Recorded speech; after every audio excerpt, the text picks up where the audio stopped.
തദ്ദേശ നിയമസഭാ തെരഞ്ഞെടുപ്പുകൾ വരാനിരിക്കെ അരിയിൽ ഷുക്കൂർ വധക്കേസിൽ കുറ്റവിമുക്തരാക്കണമെന്ന് ആവശ്യപ്പെട്ട് പ്രതികളായ P Jayarajan, T V Rajesh എന്നിവർ നൽകിയ ഹർജികൾ കോടതി തള്ളിയത് CPM-നെ കടുത്ത പ്രതിരോധത്തിലാക്കും. ഇരു നേതാക്കളും ഇനി വിചാരണ നേരിടേണ്ടിയും വരും. MSF പ്രവർത്തകനായിരുന്ന ഷുക്കൂറിന്റെ കൊലപാതകത്തിൽ ജയരാജൻ 33ഉം രാജേഷ് 34ഉം പ്രതിസ്ഥാനത്താണ് ഉള്ളത്. ആകെ 34 പ്രതികളാണ്. 2012 ഫെബ്രുവരി 20-ന് കണ്ണപുരം കീഴടയിലായിരുന്നു 24 വയസ്സ് മാത്രം പ്രായമുള്ള അരിയിൽ ഷുക്കൂറിനെ CPM-കാർ പരസ്യ വിചാരണ നടത്തിയ ശേഷം കൊലപ്പെടുത്തിയത് എന്നാണ് കേസ്. ആദ്യ അന്വേഷണ സംഘത്തിന്റെ പട്ടികയിൽ ഇപ്പോഴത്തെ CPM സംസ്ഥാന സെക്രട്ടറിയായ MV ഗോവിന്ദന്റെ മകനായ ശ്യാംജിത്ത്, തളിപ്പറമ്പ് നഗരസഭാ മുൻ ചെയർമാൻ രവിയുടെ മകനായ ബിജുമോൻ എന്നിവരടക്കം 18 പേരുണ്ടായിരുന്നു. ഇതിൽ ബിജുമോൻ ഉൾപ്പെടെ 8 പേർ കണ്ണൂർ കോടതിയിൽ കീഴടങ്ങിയതാണ്. ഗൂഢാലോചനയുടെ അന്വേഷണത്തിൽ CPM ലോക്കൽ കമ്മിറ്റി സെക്രട്ടറി വേണുവും DYFIയുടെ നേതാക്കളും പിന്നാലെ തന്നെ അറസ്റ്റിലായി.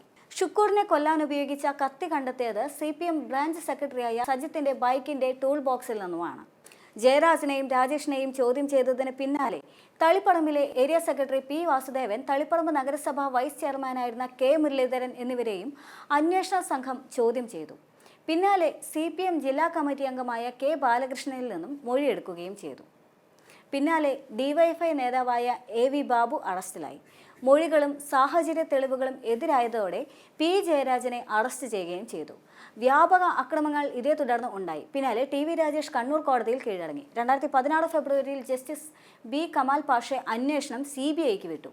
2019 ഫെബ്രുവരിയിൽ P ജയരാജനും രാജേഷിനുമെതിരെ കൊലക്കുറ്റം ചുമത്തി CBI കുറ്റം സമർപ്പിച്ചു. കുറ്റവിമുക്തരാക്കണമെന്ന് ആവശ്യപ്പെട്ടുകൊണ്ട് CPM നേതാക്കൾ നൽകിയ ഹർജി തീർപ്പാക്കും മുൻപ് തന്റെ വാദം കൂടി കേൾക്കണമെന്ന ഷുക്കൂറിന്റെ അമ്മ ആദിക കോടതിയിൽ ഹർജി നൽകി. കുറ്റപത്രത്തിന്റെ പകർപ്പ് ആദികയ്ക്ക് നൽകി.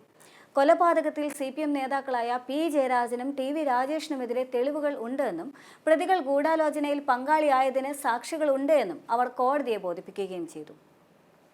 28 മുതൽ 33 വരെ പ്രതികൾ ചേർന്നാണ് ഗൂഢാലോചന നടത്തിയത് എന്നാണ് കുറ്റപത്രത്തിൽ തെളിവുകളുള്ളത്. അതിനാൽ വിടുതൽ ഹർജി തള്ളണമെന്നും ഷുക്കൂറിന്റെ മാതാവ് ആവശ്യപ്പെട്ടു. കൊലപാതകത്തിൽ പങ്കുണ്ടെന്നതിൽ പ്രഥമ ദൃഷ്ട്യാ തെളിവില്ല എന്ന് ചൂണ്ടിക്കാട്ടിയാണ് P ജയരാജൻ, TV രാജേഷ് എന്നിവർ വിടുതൽ ഹർജി നൽകിയിരിക്കുന്നത്. ഇതിനെ CBIയും എതിർത്തിരുന്നു. കാറിനെ കല്ലെറിഞ്ഞു എന്ന ആരോപണത്തെ തുടർന്ന് ഷുക്കൂറിനെ വധിക്കാനുള്ള പ്രേരണ ജയരാജനും രാജേഷിനും ഉണ്ടായിരുന്നുവെന്നും അതിനായി പ്രാദേശിക നേതാക്കളുമായി ചേർന്ന് ഗൂഢാലോചന നടത്തിയെന്നുമാണ് ആദിക ഹർജിയിൽ ചൂണ്ടിക്കാട്ടിയത്. ഇത് അംഗീകരിച്ചാണ് ജയരാജന്റെയും രാജേഷിന്റെയും ഹർജി വിചാരണ നേരിടാൻ കോടതി ഉത്തരവിട്ടത്. CPM കണ്ണൂർ ജില്ലാ സെക്രട്ടറി ആയിരിക്കെ P ജയരാജനും മുൻ MLA ആയ TV രാജേഷും സഞ്ചരിച്ചിരുന്ന കാറിന് നേരെ ലീഗ് പ്രവർത്തകർ ആക്രമണം നടത്തിയതിനെ തുടർന്ന് ഷുക്കൂറിനെ CPM പ്രവർത്തകർ കൊലപ്പെടുത്തിയെന്നാണ് കേസുള്ളത്. ആക്രമണത്തെ തുടർന്ന് ജയരാജനും TV രാജേഷും തളിപ്പറമ്പ് സഹകരണ ആശുപത്രിയിൽ ചികിത്സ തേടിയിരുന്നു.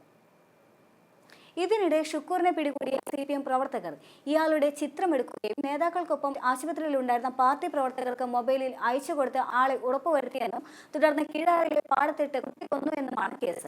കേസ് അന്വേഷണം ഫലപ്രദമല്ലെന്ന് ആരോപിച്ച് മാതാവ് ആദിക നൽകിയ ഹർജിയിൽ ഹൈക്കോടതിയാണ് CBI അന്വേഷണത്തിന് ഉത്തരവിട്ടത്. അതിനിടെ അരിയിൽ ഷുക്കൂറിനെ കൊലപ്പെടുത്തിയ കേസിൽ P ജയരാജനെ രക്ഷിക്കാൻ PK കുഞ്ഞാലിക്കുട്ടി ഇടപെടുന്ന കണ്ണൂരിലെ അഭിഭാഷകന്റെ ആരോപണം വൻ വിവാദമുണ്ടാക്കിയിരുന്നു. ഈ വെളിപ്പെടുത്തൽ ഗൗരവമുള്ളതാണെന്ന് KPCC പ്രസിഡന്റ് K സുധാകരന്റെ പരാമർശത്തിൽ ലീഗ് ഏറെക്കാലം ഇഴഞ്ഞു നിൽക്കുകയുമായിരുന്നു.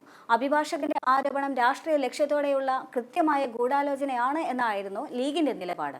അതുകൊണ്ട് തന്നെ വരാനിരിക്കുന്ന തെരഞ്ഞെടുപ്പിൽ P ജയരാജനുമായി ബന്ധപ്പെട്ട് നിൽക്കുന്ന ഈ കേസ് വലിയ തരത്തിലുള്ള പ്രതിസന്ധി ഉണ്ടാക്കാനുള്ള സാധ്യതയുണ്ട്. CPM-നുള്ള വോട്ടിൽ വലിയ തരത്തിലുള്ള മുസ്ലിം വോട്ടുകളുടെ കുറവുണ്ടാക്കാനോ അല്ലെങ്കിൽ ഭിന്നിപ്പുണ്ടാക്കാനുള്ള സാധ്യത ഏറെയാണ്.